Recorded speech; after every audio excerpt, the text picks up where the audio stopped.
नमस्कार, news 9 network आप देख रहे हैं। देश और दुनिया की तमाम छोटी और बड़ी खबरों से आपको रूबरू कराएँगे, लेकिन उससे पहले इस विशेष रिपोर्ट को देखिए। खबर उत्तर प्रदेश के जनपद बरेली की तहसील क्षेत्र के ग्राम सिंगोती से है, जहां सिंगोती और बहादुरगंज में अचानक लगी भीषण आग ने किसानों की मेहनत पर पानी फेर दिया। अज्ञात कारणों से लगी इस आग में करीब कई सौ बीघा गेहूं की खड़ी फसल जलकर पूरी तरह राख हो गई। घटना के बाद पूरे गांव में अफरा तफरी मच गई और किसानों के बीच गहरा दुख और आक्रोश देखा गया। आग इतनी तेज से फैली कि किसानों को संभलने का मौका तक नहीं मिला। देखते ही देखते लहलहाती फसल धुएं और राख में बदल गई। कई घंटों की मशक्कत के बाद आग पर काबू पाया जा सका, लेकिन तब तक भारी नुकसान हो चुका था। इस हादसे ने कई परिवारों की खुशियों पर भी ग्रहण लगा दिया है। जिन घर बेटियों की शादी की तैयारियां चल रही थी, वो अब सन्नाटा पसरा हुआ है। रोते बिलखते किसानों ने प्रशासन से तत्काल सहायता और मुआवजे की मांग की है। किसानों और स्थानीय संगठनों ने प्रशासन से जल्द राहत पहुंचाने, नुकसान का आकलन करने और उचित मुआवजा देने की मांग की है। साथ ही समाज के सभी वर्गों से अपील की गई है कि इस दुख की घड़ी में पीड़ित पर किसानों की हर संभव मदद के लिए आगे आएं। आग की सूचना जब स्थानीय पुलिस को मिली तो वह तुरंत घटनास्थल पर पहुंची और अपनी पूरी टीम के साथ खुद आग बुझाने में लग गए। आग ने इतना विकराल रूप ले लिया था, पुलिस चौकी इंचार्ज रामरतन सिंह ने ग्रामीणों से ट्रैक्टर से गेहूं को बचाने के लिए जोतने के लिए कहा। साथ ही आग को बुझाने में चौकी इंचार्ज खुद पूरी तरह लगे रहे, जिसके बाद ग्रामीण व स्थानीय लोगों की मदद से आग पर काबू पाया गया। क्या नाम है भैया? हैदर अली। हैदर अली जी, कहाँ रहते हैं आप? सिंगोती। सिंगोती रहते हैं। जो आज आग लगी थी, इसमें आपका क्या नुकसान हुआ? इसमें सर हमारा गेहूं से जल गया 90 बीघे। 90 बीघा आपका जी। गेहूं हो गया। अच्छा। आग लगी, ये लगभग किस समय लगी थी? यही 2-2:30 बजे के टाइम लगी है। 2-2:30 बजे के समय लगी। जी आपको जी। जानकारी कब हुई? ये हमें जब ही हुई, जब ही हम हो आए। गई। हाँ, भाग के अच्छा, आए। तो प्रशासन की तरफ से किसी ने आग बुझाने में मदद की? नहीं। किसी ने मदद नहीं की। नहीं। अच्छा, लगभग इस आग में कितना गेहूं जल गया? इसमें 2000 बीघे है। 2000 बीघा लगभग 2000। तो काफी नुकसान हो गया है। जी जी। आपका कितना जला है? हमारा टोटल 90 बीघे सर। अच्छा, आप प्रशासन से क्या चाहते हैं? मदद चाहते हैं सर। प्रशासन से मदद चाहते हैं। जी जी। कोकला नाम है मेरा। क्या नाम है तुम्हारा? कोकला नाम है। कोकला, कहाँ रहती हो? सिंगोती। शिगोती। आज आप यहाँ खड़ी हुई हो, ये चारों तरफ जो दिख रहा है गेहूं चारों तरफ जले हुए हैं, आग लग गई। तुम्हारा भी खेत इसमें जल गया है? जी, हमारा भी खेत जल गया इसमें। कितना खेत जल गया आपका? 5 बीघा खेत जल गया इसमें। 5 बीघा खेत जल गया। हाँ, गरीब आदमी सर कुछ है नहीं, वो 5 बीघा गेहूं थे हमारे। अच्छा अच्छा, आग कितने समय लगी थी ये लगभग? लगी थी 2 बजे के टाइम। 2 बजे के समय हाँ, आग लगी थी। 2 बजे के लगी थी आग। अच्छा अच्छा, आग कैसे लगी ये पता नहीं ये पता नहीं चल रहा है सर अब। ठीक। प्रधान जी, आज जो भवानी सिंह। आज जो यहाँ पे आग लगी है, क्या पूरा मामला है, कैसे आग का कोई कारण नहीं, मगर आग जब लगी थी 2:17 में, अब फसल में आग जब आए थे गांव के सब लोग, तो आग चल रही थी। आग इतना बेकाबू थे कि कोई इसका रोकने का कोई जरिया ही नहीं था। करीबन कितना नुकसान हुआ होगा? करीबन यहाँ पे लगभग 1500 बीघा जमीन या 2000 बीघा जमीन जल गई है। बहादुरगंज ग्राम पंचायत और सिंगोती ग्राम पंचायत में। अच्छा, 2 ग्राम पंचायतों की जमीन है। 2 ग्राम पंचायतों की जमीन है। अच्छा, ये बताओ फायर ब्रिगेड कितने समय बाद पहुंची थी यहाँ पे? कोई भी नहीं आई। मतलब आग सरकार की लगी, तरफ से कोई मदद नहीं आई। सरकार की तरफ से कोई मदद नहीं हुई। चौकी के बस कर्मचारी लोग आ गए थे। चौकी के पुलिसकर्मियों चौकी के और 100 नंबर वाले बस आ गए थे। अच्छा, उसके अलावा और फायर ब्रिगेड मौके पे नहीं, और कोई नहीं मौका। है।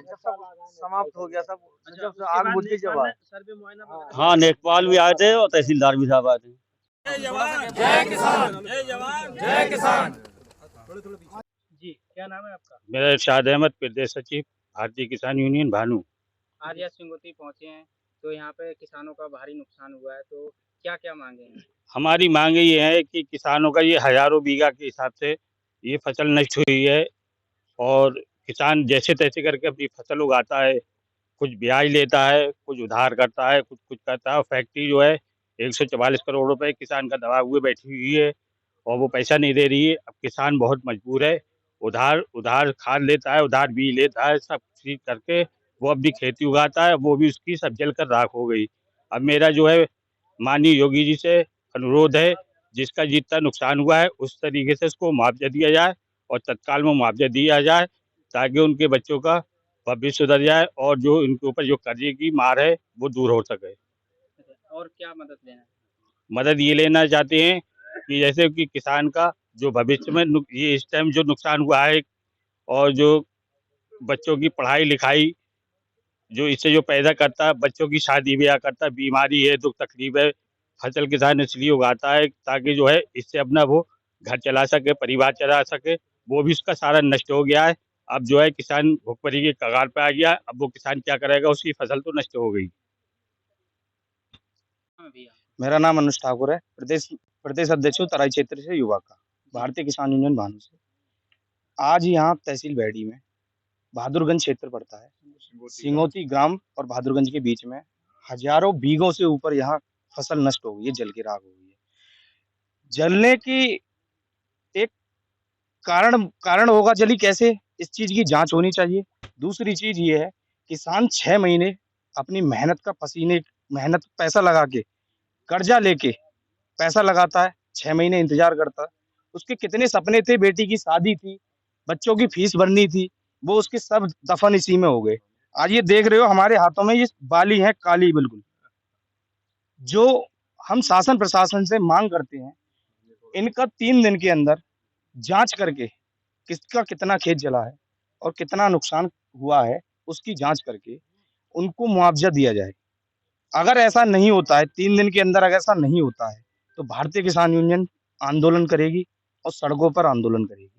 ये एक किसान का नहीं है, यहाँ सैकड़ों किसानों की फसल बर्बाद हुई है। आज माहौल ऐसा है यहाँ कि लोगों के घर में दिए नहीं जलेंगे, चूल्हे नहीं जलेंगे। उनका जो खाने का था वो तो चला ही गया, जो सपने थे उन्होंने ब्याज पे पैसा लिया था, किसी लाला से लिया। एक केसर शुगर मिल है जो 144 करोड़ रुपए दबा के बैठी हुई है, वहां से भी भुगतान नहीं हुआ। उन्होंने गेहूं करे, गेहूं की फसल भी आज नष्ट हो गई। आज इस दुख की घड़ी में कौन कौन साथ खड़ा होता है ये भी देखते हैं किसान। जो वोट लेते हैं, वोट के नाम पे जो आते हैं गांव गांव, हम उनका बहिष्कार कराएंगे, हर गांव जाके बहिष्कार कराएंगे। अगर किसान की मदद नहीं हुई, किसान को मुआवजा नहीं मिला, तो किसी भी नेता को गांव के अंदर एंट्री नहीं करने देंगे। भारतीय किसान यूनियन इस चीज के लिए तैयार है, क्योंकि जब किसान की नहीं हो सकती हो तो वोट भी किसान का नहीं है, वो वोट भी नहीं देंगे। वोट का भी, इलेक्शन का भी बहिष्कार करेंगे अगर किसान की मदद नहीं होती है तो। अभी हमने लड़ाई लड़ रहे हैं शुगर मिल के पेमेंट के लिए, जो किसानों का दबाया हुआ है। आज उनका नुकसान हो गया, लोन पे पैसा लिया बैंक वालों से, वो माफ होना चाहिए। जो जिस किसान का नुकसान हुआ है, जिस बैंकों से उनका लोन चल रहा था, वो संपूर्ण तरीके से माफ होना चाहिए। क्योंकि अब वो किसान देगा कहाँ से, उसकी फसल तो नष्ट हो गई, अब वो पैसा कहाँ से देगा। अपने घर के बच्चों को पालेगा, बच्चों को खिलाएगा, शादियां करेगा, बेटी की शादी तय हो रखी थी बहुत किसानों की, अब वो क्या करेगा, शादियां तो टलेंगी आगे के लिए, अब वो बच्चों को क्या खिलाएगा। उसके लिए भी सरकार मुआवजा तय करके, और जिन जिन किसानों का नुकसान हुआ है मुआवजा भी तय करेगी। मुआवजा तो मिलेगा, उनको आर्थिक सहयोग भी दी सरकार, ताकि उनकी मदद हो सके। बहुत बढ़िया। 1500 से लेकर 2000 बीघा के आसपास फसल नष्ट हुई है। जो हर संभव प्रयास हो सकता है सर। इन लोगों के घर में अब तो मातम छा गया। किसी ने ये सोच रखा था कि वो अपनी बेटी की शादी करेगा, किसी ने ये सोच रखा था जो कर्ज ले रखा है वो कर्ज वापस करेगा। सब मिला के ये हुआ है कि ये लोग बर्बाद हो चुके हैं। और एक सरकार के साथ साथ हमारे जो लोकल के जनप्रतिनिधि हैं, माननीय विधायक जी हो या माननीय सांसद जी हो, हमारे माननीय मंत्री आदरणीय जितिन प्रसाद जी हो, वो लगभग लगातार गाँव का दौरा कर रहे हैं। उनको संज्ञान लेना चाहिए। इन बेसहारा हो ही गए हैं लोग, इन बेसहारा लोगों का संज्ञान लेना चाहिए और जितनी जल्दी हो सके इन लोगों को मदद पहुंचानी चाहिए। क्योंकि देखिए, सरकार, नेता कुछ नहीं कर सकते, लेकिन सच्चाई ये है कम से कम जख्म में मरहम तो लगाई जा सकता है। हमारी बस यही मांग है, जनप्रतिनिधि यहाँ पर आए। अगर उन्होंने जनता से वोट लिया है, किसानों से वोट लिया है, तो कम से कम उनका यहाँ आके साथ दें। एक सवाल और उठता है जी। कुछ समय पहले आपने रिक्शा में जी। फायर ब्रिगेड की मांग की थी। आज इतनी फसल जल गई, लोग कह रहे हैं मौके पर फायर ब्रिगेड नहीं पहुंची।